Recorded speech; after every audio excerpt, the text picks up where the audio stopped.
اسلامی سال کا پہلا مہینہ محرم، یہ وہی مہینہ ہے جس میں ایک ایسا دن آتا ہے جس کی یاد نے صدیوں سے مسلمانوں کے دلوں کو جوڑ رکھا ہے۔ ایک ایسا دن جس کے بارے میں نبی کریم صلی اللہ علیہ وسلم نے خود روزہ رکھنے کی فضیلت بتائی۔ یہ کہانی ہے عاشورہ کے روزے کی، یعنی 10 محرم کی، اور اس کے ساتھ رکھے جانے والے 9 محرم کے روزے کی۔ اس کہانی کی شروعات ہوتی ہے مدینہ سے۔ جب رسول اللہ صلی اللہ علیہ وسلم مدینہ تشریف لائے تو آپ نے دیکھا کہ یہودی لوگ 10 محرم کے دن روزہ رکھ رہے ہیں۔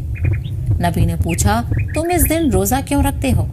انہوں نے بتایا، یہ وہ دن ہے جب اللہ نے حضرت موسیٰ علیہ السلام اور بنی اسرائیل کو فرعون کے ظلم سے نجات دی تھی۔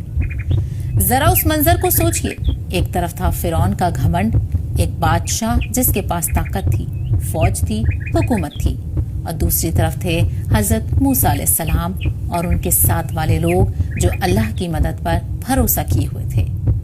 پھر وہ تاریخی لمحہ آیا جب اللہ کے حکم سے سمندر میں راستہ بنا۔ حضرت موسیٰ علیہ السلام اور بنی اسرائیل اس راستے سے نکل گئے، اور جب فرعون اپنی فوج کے ساتھ اسی راستے پر آیا تو اللہ کے حکم سے پانی واپس آ گیا۔ ظلم کا انت ہوا اور حق کو کامیابی ملی۔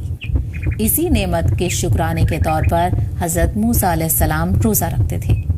جب نبی کریم صلی اللہ علیہ وسلم کو یہ بات پتہ چلی تو آپ نے فرمایا کہ ہم موسیٰ علیہ السلام کے زیادہ حقدار ہیں۔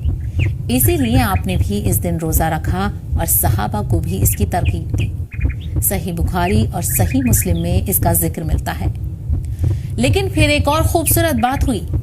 نبی کریم صلی اللہ علیہ وسلم نے چاہا کہ مسلمانوں کی پہچان الگ رہے، اسی لیے آپ نے فرمایا، اگر میں اگلے سال زندہ رہا تو 9 محرم کا بھی روزہ رکھوں گا، یعنی 10 محرم کے ساتھ 9 محرم بھی، صحیح مسلم میں۔ لیکن اگلے سال آنے سے پہلے ہی آپ کا وصال ہو گیا، تو آج مسلمان 9 اور 10 محرم کا روزہ رکھتے ہیں، کیونکہ یہ صرف ایک تاریخ نہیں، یہ ہمیں یاد دلاتا ہے کہ ظلم چاہے کتنا بھی بڑا کیوں نہ ہو، اللہ کی مدد اس سے بڑی ہوتی ہے کہ طاقت صرف فوج اور دولت میں نہیں بلکہ ایمان اور صبر میں ہوتی ہے۔ اور عاشورہ کا دن ہمیں ایک اور سبق دیتا ہے کہ اللہ کی نعمتوں کو بھولنا نہیں چاہیے۔ جب کوئی مشکل ختم ہو جائے، جب اللہ کوئی راحت دے تو اس کا شکر ادا کرنا چاہیے۔